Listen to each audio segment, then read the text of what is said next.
प्रिया जी अयोध्या से। राधे राधे महाराज जी। जी राधे राधे महाराज जी। महाराज जी मैं पुलिस में कार्यरत हूँ। महाराज जी जीवन में बहुत अधिक उतार चढ़ाव आ रहे हैं। चुनौतियों का सामना करने के लिए आंतरिक मजबूती मैं कैसे लाऊं? खुद को भगवत मार्ग पे प्रारंभ करना चाहती हूँ। हाँ, नाम जप में नाम जप बल है। जितना नाम जप करोगी उतना बलवान हो जाओगी। ये जो हम चाहते हैं कि ना करें फिर भी हम करते हैं, या जो हम चाहते हैं करें नहीं कर पा रहे हैं, इन दोनों के लिए हमें नाम बल की आवश्यकता है। हम जितना नाम जप करेंगे उतने हमें बल आता चला जाएगा। नाम जप जरूर करो, सब करो, सबका मंगल इसी में होगा। आप देख लीजिए, खुद देख लीजिएगा। और नाम जप नहीं तो बातों से काम, क्रोध, लोभ, मोह, मद मत्सर इनको नहीं जीत सकते आप। ये बहुत सुबट है, 1 मिनट में बड़े अच्छे अच्छे को घुटने में ला देते हैं। इसलिए नाम जप जितना अधिक करोगे उतना ही आनंद आपको रहेगा। देखो नाम जप का कितना बड़ा बल होता है। एक दिन ठाकुर हरिदास जी महाराज चैतन्य महाप्रभु के परिकर के हैं, हरे कृष्ण कृष्ण कृष्ण हरे हरे, हरे राम राम राम हरे हरे, जोर जोर कीर्तन कर रहे थे। तो एक धनी मानी 2-3 वैश्याओं के साथ निकला। तो धनी मानी ने कहा कि देखो ये महात्मा कितने निष्ठावान है, नाम जप कर रहे हैं। तो उन वैश्याओं में कुछ चंचल स्वभाव की तो होती है। तो उन्होंने कहा हमको एक दिन का अवसर दो, इनकी भक्ति को अभी देख ले हम। उसका ठीक है। और नव युवती श्रृंगार करके गई। और वो हरे कृष्ण कृष्ण कृष्ण हरे जोर जोर बोलते थे ऐसे। वो गई ऐसे करके बैठी। तो उन्होंने देखा, देखते ही समझ गए। भगवत भक्तों के पास भगवत कृपा से इतना ज्ञान होता है कि कौन किस भाव से आया है, समझ गए। तो बस हरे कृष्ण कृष्ण। वो कहती रुको आप हमसे बात करो। हरे कृष्ण। पूरा रात हो गई वो महात्मा को देखना, हरे कृष्ण। दूसरे दिन फिर श्रृंगार करके आई, तीसरे दिन फिर श्रृंगार करके आई, और तीसरे दिन रो पड़े। जब रो पड़ी तब रुके। कहा क्या कहना चाहती थी? बोले अब तो सब बह गया। 3 दिन से कीर्तन सुन रही हूं, मैंने ऐसा ऐसा निश्चय किया था कि आपको भ्रष्ट कर दूंगी, लेकिन आज मुझे इतना पश्चाताप हो रहा है कि आप जैसे निर्मल महात्मा के प्रति दोष दृष्टि, भगवान मेरा उद्धार कैसे होगा? मैं नीच वैश्या हूं। तो उनका हरे कृष्ण बोलो, इसी से तुम्हारा भी उद्धार हो। वो उसी दिन से परम भागवत बन गई। और महाराज तो स्वयं परम भागवत है। नाम का बल देखो, एकांत स्थान, और वो आई है सहयोग काम का लेकर के भ्रष्ट करने के लिए। तो अब वहां कोई प्रश्नवाचक चिन्ह था ही नहीं।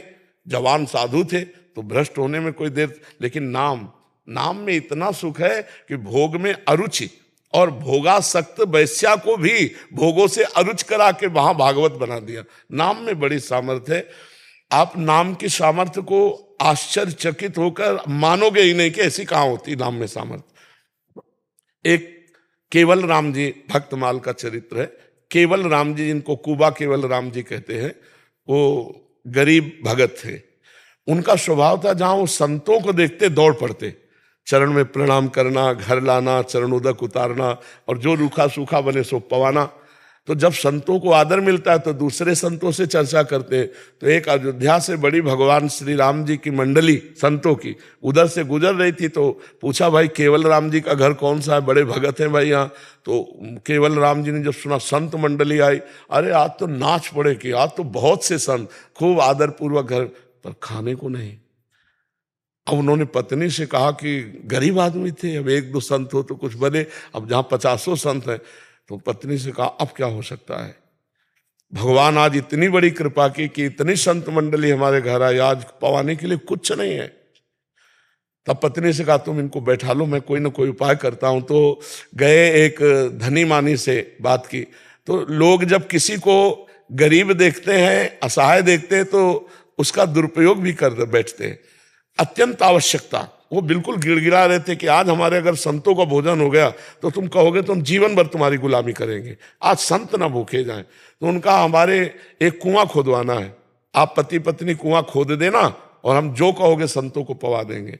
तो घी, दाल, आटा सब संतों के लिए ले गए और खूब चक पवाया। जब संत चले गए तब उन्होंने कहा तो मिट्टी, उस समय 60 हाथ 70 हाथ खोदना तब कुआं खुद पाता था।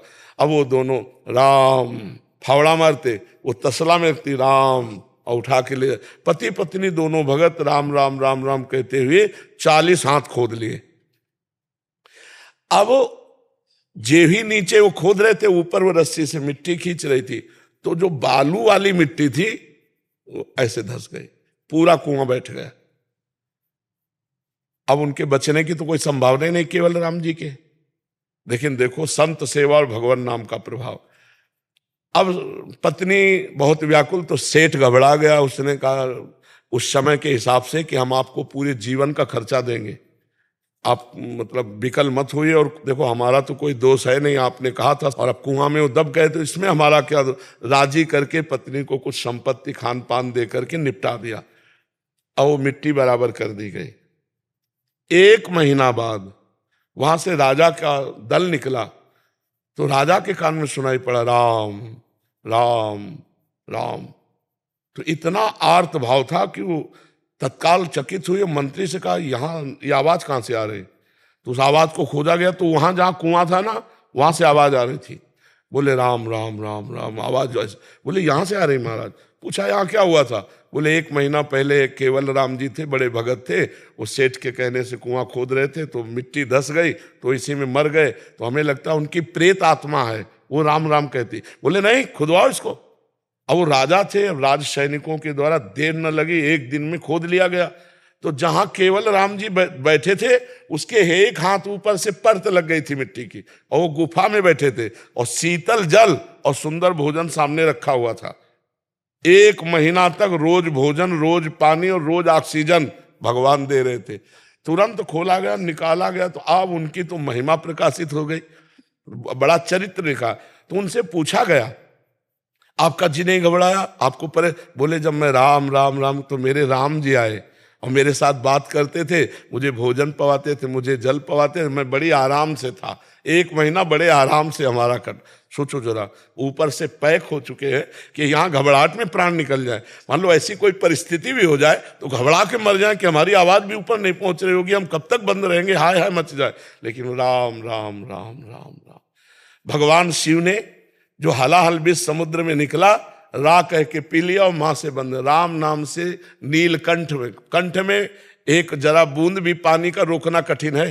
भगवान शिव ने हलाहल विष को भगवान के नाम के प्रभाव से रोक लिया। तो नाम में अपार सामर्थ्य। यदि हम लोग नाम जप करें तो जो करना चाहिए वो हम कर पाएंगे, जो नहीं करना चाहिए उसे हम त्याग देंगे। अगर नाम नहीं जप है तो केवल बातों से तो ऐसा होना असंभव है। जी।